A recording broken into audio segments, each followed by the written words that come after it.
le muscle respiratoire, il se contracte beaucoup. Donc là, j'ai une hyperventilation. Si j'ai une hyperventilation, donc j'ai une perte de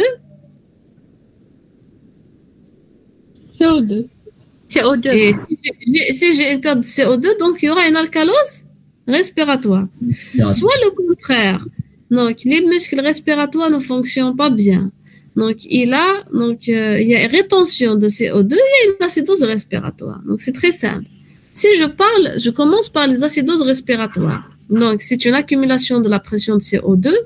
Ça donne un pH inférieur à 7,36 avec une pression de CO2 supérieure à 45 mmHg avec la compensation rénale pour compenser les protons. Donc, on augmente la récupération des bicarbonates. Les étiologies, c'est tout ce qui touche le muscle respiratoire, comme la paralysie du muscle respiratoire, ou bien aussi, vous avez des étiologies centrales. S'il y a un problème au niveau des systèmes de détection au niveau de la bulbe, par exemple, qui ne se stimule pas, donc il va y avoir une hypoventilation d'origine centrale et toute cause d'insuffisance respiratoire chronique, comme les asthmes, c'est-à-dire les asthmes chroniques et tout. Dans les alcaloses respiratoires, par contre, elle est créée par une hyperventilation, augmentation de la ventilation respiratoire, le pH est élevé, pression basse, bicarbonate basse. Donc, en face, quand je récupère le CO2, je vais le convertir en HCO3-. Du coup, pourquoi ça va causer un problème? Quand je récupère l'acidose, tu parles de l'acidose respiratoire. Oui. Je vais le convertir en HCO3-. Et ça, c'est alcalin. Mais il ne faut pas réfléchir de cette façon. Il ne faut pas du tout réfléchir de cette façon. C'est-à-dire le H+, il va être libre parce que c'est un équilibre, ok? Parce que s'il n'y avait pas un déséquilibre, la pression, vous savez la réaction d'anhydrase carbonique et tout. Donc s'il y a un équilibre, c'est-à-dire je vais pas, la dissolution, elle sera pas, c'est-à-dire si je forme et je reforme, donc la réaction n'est pas, elle n'est pas efficace. Donc, la libération des H+, donc ces H+, là, donc ils sont, les bicarbonates, donc ils sont pris par d'autres systèmes de régulation. OK? Donc, l'essentiel, c'est que je produis, parce que si je vais prendre ce raisonnement, même dans les acidoses métaboliques ou la charge, l'acide lactique, vous allez me dire, alors, l'acide lactique, il libère H+, et il va libérer l'anion. Et l'anion va se relier alors avec l'H+ une autre fois. C'est un tampon. Ça se passe pas comme ça. Parce que le bicarbonate, une fois libéré dans le milieu, ça dépend le milieu chimique, comment il est. Il va pas se relier directement au bicarbonate. Est-ce que vous avez compris? Ça dépend l'environnement chimique de milieu. Je vais pas... La réaction, par exemple, CO2 il va se transformer en bicarbonate plus H+. S'il y aura un retour consommation, le premier, il n'aurait pas libéré ça. Donc, sûrement, il y a un conditionnement, donc il y a un milieu chimique qui défavorise, c'est-à-dire qui défavorise la neutralisation des H+, libérés par le même bicarbonate. OK? D'accord, merci. Ouais. Donc là, dans les alcaloses respiratoires, donc l'hypoxie, anémie sévère, la vie en haute altitude. Donc il y a stimulation des centres respiratoires. Donc il y a une hyperexcitabilité neuromusculaire. Donc le muscle respiratoire, il se contracte beaucoup. Donc l'alcalose, voilà. Et ça donne, et il y a aussi certaines maladies pulmonaires comme des pneumonies qui donnent aussi des excitabilités importantes de muscles respiratoires, élimination excessive de CO2. Et on a dit dans ces conditions, c'est limiter l'hypoxie. Donc, c'est parmi les causes les plus fréquentes. Donc, par exemple, une anémie sévère, elle donne un état d'hypoxie parce qu'il y a un manque de transport d'hémoglobine et d'oxygène. Donc, elle essaye de compenser ce manque de transport par une ventilation accélérée. Et cette ventilation accélérée, donc, ça va faire tomber le sujet dans une situation d'alcalose respiratoire. Donc, qu'est-ce qui donne les hypoxies? Le plus souvent, c'est les anémies sévères. Vous avez la vie en haute altitude, mais la vie en haute altitude, c'est un truc physiologique. C'est pour ça, par exemple, les personnes qui vivent dans les montagnes, elles ont toujours un taux d'hémoglobine élevé. OK? Les joues rouges comme ça, donc très élevés, parce que dans les hautes altitudes, il y a un manque d'oxygène, il y a une hypoxie, et ça se compense par une hyperventilation, et ça donne une alcalose. C'est pour ça qu'on dit que c'est bien pour la santé, parce que pour le corps humain, c'est toujours, on préfère avoir une petite alcalose qu'à d'avoir une acidose. Donc là, c'est un petit tableau qui récapitule à peu près les variations de pH bicarbonate, pression de CO2 selon est-ce qu'on a une acidose métabolique respiratoire, bien une alcalose métabolique respiratoire et les différents stades. Donc, ça facilite l'apprentissage. Après, on passe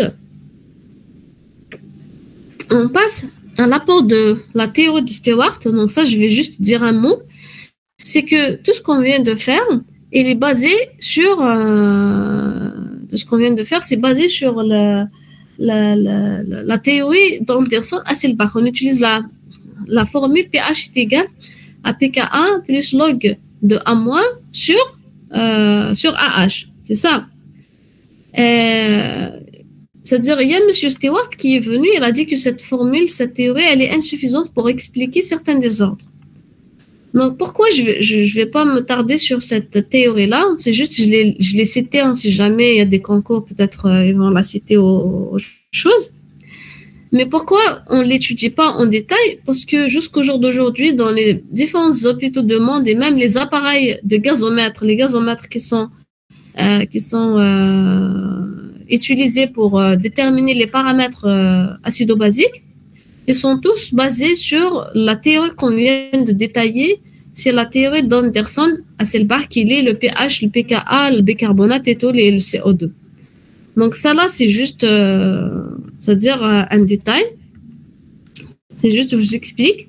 Elle est basée sur la pression de CO2, Monsieur Stewart. Donc pour lui, pour diagnostiquer un état de désordre acido-basique, il voit la pression de CO2. Si elle est perturbée, pour lui, c'est un trouble respiratoire. Si elle est perturbée, en faveur de trouble, c'est-à-dire je trouve un pH bas avec une pression de CO2 élevée, c'est pour lui, c'est une acidose respiratoire. Je trouve un pH élevé avec une pression de CO2 basse, pour lui, c'est une alcalose respiratoire. Le deuxième paramètre, c'est le SID. C'est le Strong Ion Difference. C'est à peu près comme l'électroanionique, mais il prend d'autres éléments dans le calcul. Et le troisième élément, c'est la concentration des acides faibles non volatiles. Donc, le CID, la pression CO2, c'est clair. Pour le CID, c'est la différence entre sodium, potassium. Il a rajouté le magnésium, calcium. Et pour les charges négatives, il a pris les chlorures, il a rajouté les autres anions forts. Et quand on parle des autres anions forts, ce sont les lactates, les courcétoniques, l'aspirine, méthanol et les sulfates.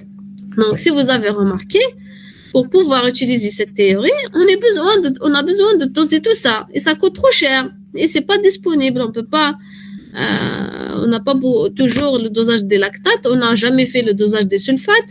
OK?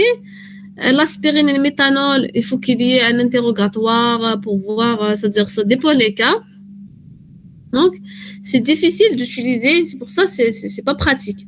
OK? On peut aussi résumer le CID au lieu de calculer les différences. Le CID pour lui, la différence entre elle correspond c'est comme à peu près le trou anionique, c'est les protéines, la charge négative des protéines, on leur ajoute les bicarbonates, le taux de bicarbonate. Et l'interprétation, elle est de cette manière. Ça veut dire que quand le CID est bas, c'est une acidose métabolique, et quand le CID est élevé, c'est une alcalose métabolique. OK?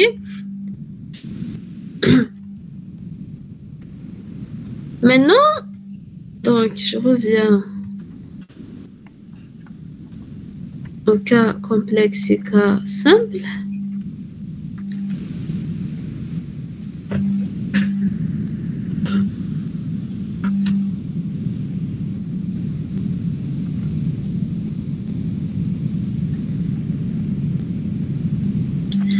Maintenant, il faut savoir que ce qu'on vient de faire, on a séparé simplement les acidoses métaboliques à part, les alcaloses métaboliques à part, acidose respiratoire à part et alcalose respiratoire à part. Mais il faut savoir que il y a beaucoup de malades, des fois beaucoup de malades, qui présentent de 2 jusqu'à 3 troubles associés. Par exemple, imaginez qu'un patient, il fait une acidose respiratoire parce qu'il a une dyspnée, il fait une alcalose métabolique parce qu'il a soi-disant des vomissements, et il fait par exemple une alcalose métabolique parce qu'il a une fuite de chlorure rénale. Le résultat de chez ce malade, à votre avis, c'est quoi?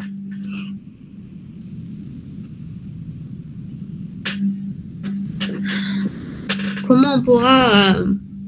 Qu'est-ce qui va apparaître sur l'analyse de la gazométrie?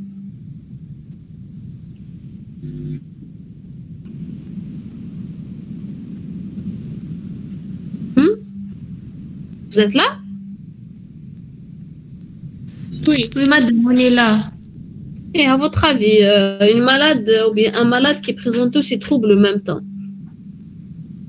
c'est-à-dire c'est le processus le plus intense qui va gagner. Donc sur la gazométrie, un processus il va être les résultats ne vont pas refléter exactement ce qui se passe chez le patient. Dans ce cas-là, on parle de troubles mixtes et complexes. C'est quoi un trouble mixte? Un trouble mixte, ça veut dire que quand il y a association de 2 ou 3 troubles, mais dans le même sens, acidose métabolique plus acidose respiratoire, c'est un trouble mixte. Mais quand on a parmi les troubles un qui est dans le sens différent, par exemple alcalose métabolique, acidose respiratoire avec une acidose métabolique, j'ai l'alcalose qui est contre les autres. Donc ça, c'est un trouble complexe. Comment maintenant peut-on mettre en évidence tous ces troubles-là?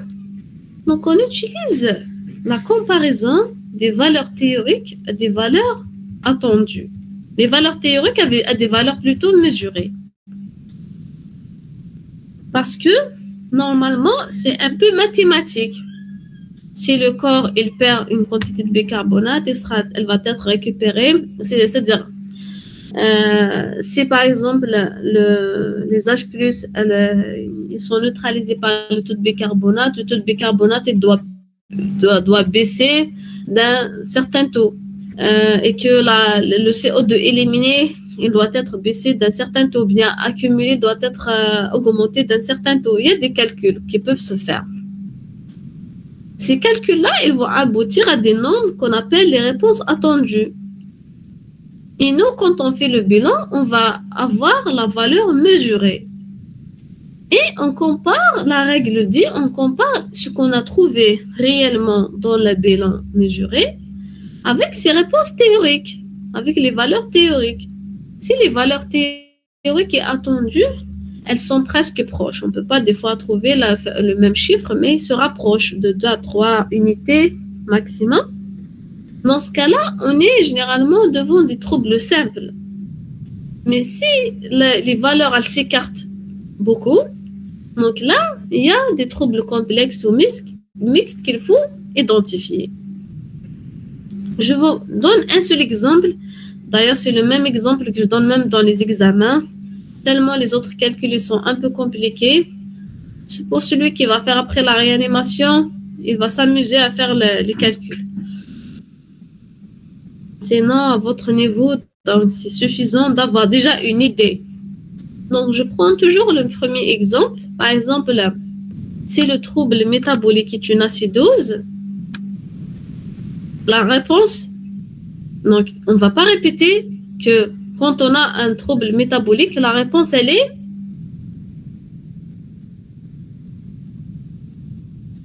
en premier lieu, elle est respiratoire. Respiratoire.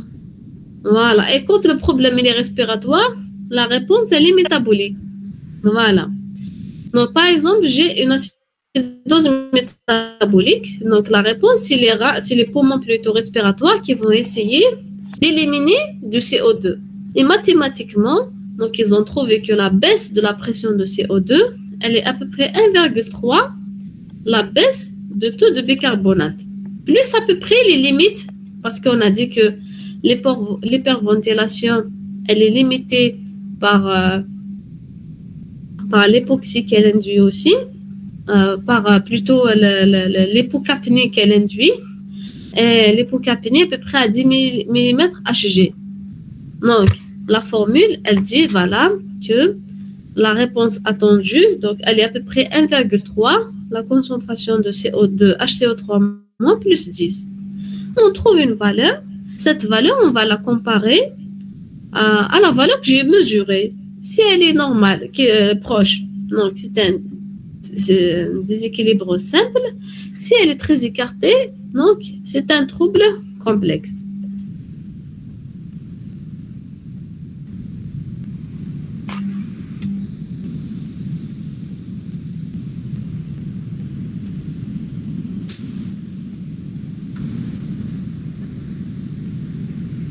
Donc là, on va faire, c'est quelle heure? On va faire, oh, pardon, vous avez combien de semaines qui vous reste? Une seule. Il ne reste que celle-là, après c'est une semaine bloquée. Révision. Oui.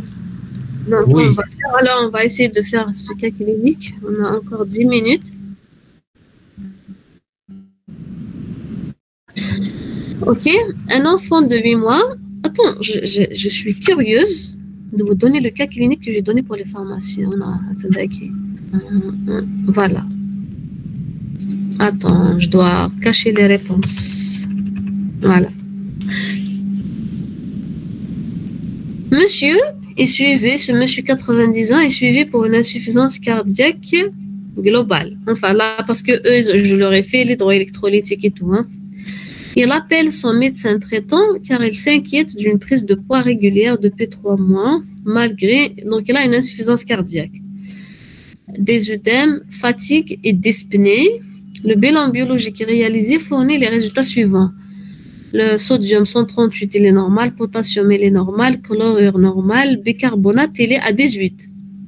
Donc, il y a la norme 24-28. Donc, le bicarbonate, ils sont diminué. Voilà. Protéine 58, albumine 25. Donc, c'est pas l'albumine.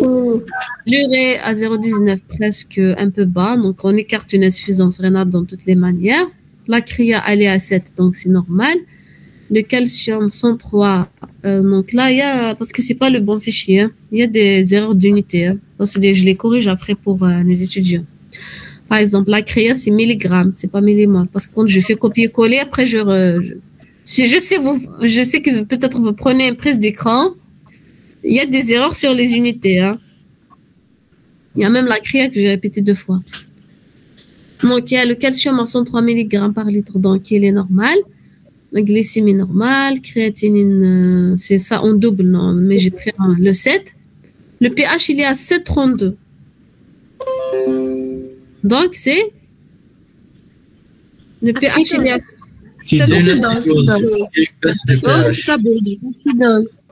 Et acidose métabolique, la pression de CO2, elle est à 25. Donc... Réponse respiratoire. Hein? Une réponse respiratoire. Donc, c'est une acidose métabolique à quel stade?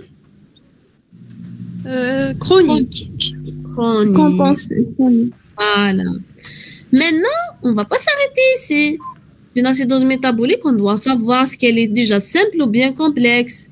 C'est quoi le mécanisme? On va commencer par est-ce qu'elle est simple ou complexe. C'est une acidose métabolique. D'ailleurs, généralement, je donne, quand je m'intéresse au simple ou complexe, généralement, c'est les acidoses métaboliques. Parce que sinon, si je donne d'autres, je vous donne la formule, bien sûr. Donc là, pour les acidoses métaboliques, simples ou bien complexes, on va calculer la réponse. La réponse, c'est quoi? Le CO2. On va la comparer à SO25. Donc, la formule que je viens de vous donner, celle-là. Elle est où le cours? La réponse. Je l'ai répétée quelque part ici. Voilà. C'est 1,3 fois bicarbonate plus 10. Donc, si on va faire le calcul, il est où? Je suis où là? 1,3 fois 18. 1,3 fois 18 plus 10. C'est 23,4. Ça donne 33. 33 à peu près, 33,4. OK? Et là, la pression de CO2, elle est à 25.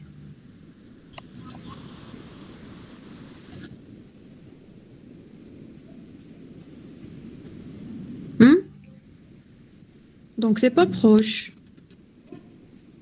Madame? C'est pas proche, donc c'est complexe. Avant le cas complexe, il faut identifier le problème. Donc là, 33. Donc, la théorie, elle dit 33. C'est ça. Et ce que je trouve, la réalité, elle trouve 25. Oui, théoriquement 25. C'est-à-dire, comment je vais l'interpréter? Je vais l'interpréter ça. Ça veut dire que j'élimine plus qu'il faut de CO2. Normalement, ce statut de bicarbonate, d'ailleurs, c'est logique. 18, il est presque proche. Ça ne demande pas d'éliminer beaucoup de CO2. Madame, comment on a su 33? On a calculé la forme 1,3 fois le taux de bicarbonate fois 18 plus 10. Madame, j'ai pas compris le raisonnement. On compare les réponses attendues à des réponses théoriques. La réponse théorique, on la calcule selon les formules données par le tableau Yagi. OK? En cas d'acidose métabolique, on applique cette formule 1,3 fois le taux de bicarbonate plus 10. OK? Si je fais ce calcul, je trouve 33,4. 33,4, il est différent quand même de 25. Qu'est-ce que je vais comprendre? Normalement, je dois trouver que les poumons, ils ont retenu 33,4 mm HD de CO2. Alors qu'ici, ils ont retenu que 25. Ça veut dire quoi? Il y a un mécanisme qui élimine encore plus le CO2. CO2. Donc, il y a une alcalose respiratoire associée. Donc, Oui. c'est complexe. Acidose plus alcalose, c'est complexe. OK? Oui, c'est complexe. Oui. Après, maintenant, si je veux trouver, d'ailleurs, donc dans la réponse, donc, quel est le trouble? Il faut cocher acidose métabolique chronique, un désordre acido-basique complexe. Maintenant, pour trouver le QCM juste après, concernant le déséquilibre hydroélectrolytique observé, ah non, vous n'avez pas fait l'hydroélectrolytique, donc c'est... le trou anionique, il révèle quoi? Attendez, je mets... Attendez, pour ne pas voir les réponses, sélectionne. Voilà. Le trou anionique révèle quoi? Est-ce qu'il est normal? Est-ce qu'il révèle une accumulation d'acide? Est-ce qu'il révèle une récupération de bicarbonate? Est-ce qu'il révèle une perte de bicarbonate ou bien une accumulation d'acide et gain de bicarbonate? Dans le cas précédent. Le cas précédent. Toujours, on va revenir, on va calculer quoi? C'est une acidose métabolique. On va calculer le trou anionique. Le trou anionique. Le trou anionique, c'est 130. J'ai pas assez de temps. Il me faut 5 minutes parce que je dois récupérer ma fille à la crèche. Le maximum, c'est 3h15. Donc 138 plus 3,5. OK? Égale moins. Le chlorure 98 moins 18 bicarbonate. C'est 25 le trou anionique. Le 25, je vais le corriger encore plus par rapport à l'albumine parce qu'elle est basse. Donc c'est 25 plus 0,02 fois 40 moins Moi, l'albumine هنا, moi, 25. 25. ça donne 25,8. Ça n'a pas vraiment grand. C'est pour ça que je vous ai dit, quand le taux d'albumine il est à 28, 25, ça va pas changer beaucoup le taux anionique. Ça a augmenté de 0,3, donc c'est presque 25,8. Donc le taux anionique il est élevé. Donc c'est quoi la cause normalement? L'accumulation d'acide. Mais pour voir est-ce que uniquement c'est l'accumulation d'acide, je vais comparer l'élévation de trop anionique et la baisse de bicarbonate. Parce que normalement, ce que je gagne en trop anionique, je le perds en bicarbonate. Parce que chaque anion, par exemple, si c'est l'augmentation, c'est l'acide lactique. Chaque augmentation d'acide lactique, elle va me libérer un H+, qui va me consommer un bicarbonate. Il va me libérer du lactate qui va me augmenter le trop anionique de 1. Donc, chaque baisse de bicarbonate de 1, le trop anionique va augmenter de 1. Ça, c'est la logique. Donc là, le trop anionique, il est à 25,8. Le trop anionique normal, on va le prendre à peu près, c'est 14. Donc, moins 14, il est à peu près 11,8, 12. Donc, le trop anionique, il a augmenté de 12. C'est clair. Je vais voir maintenant le taux de bicarbonate, il a diminué de combien? Le taux normal de bicarbonate, 24 à 28, je prends à peu près 26, la moyenne. Moins 18, 8. 8. 8 à 18, c'est 8 à 12, c'est à peu près, c'est quand même élevé, différent, c'est écarté chouïa. Donc, le taux de bicarbonate, donc, il y a quand même un mécanisme qui m'a fait accumuler, retenir un peu le bicarbonate. Parce que je sais que c'est un peu compliqué, mais essayez de... Madame, quand on a compté le trou, c'est clair. Le trop anionique, c'est une acidose métabolique par accumulation d'acide, ça c'est juste. Quand on l'a compté, on a compté tous les cations, moins les anions. Les anions, ouais, principaux. Sodium, potassium, vous savez, je ne peux pas terminer aujourd'hui. On va essayer de programmer une séance de cas clinique en classe. Exact. Une heure de temps. Oui, madame, oui. Oui. Si vous voulez, j'arrive. Si on peut juste de la fin. Non, vous restez en ligne parce que je dois juste récupérer ma fille.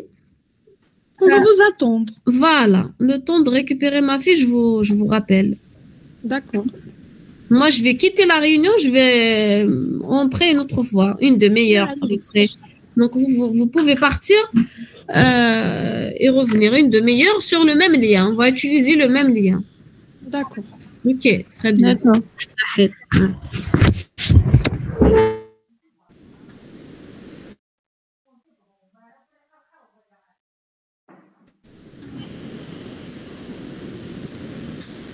نقيم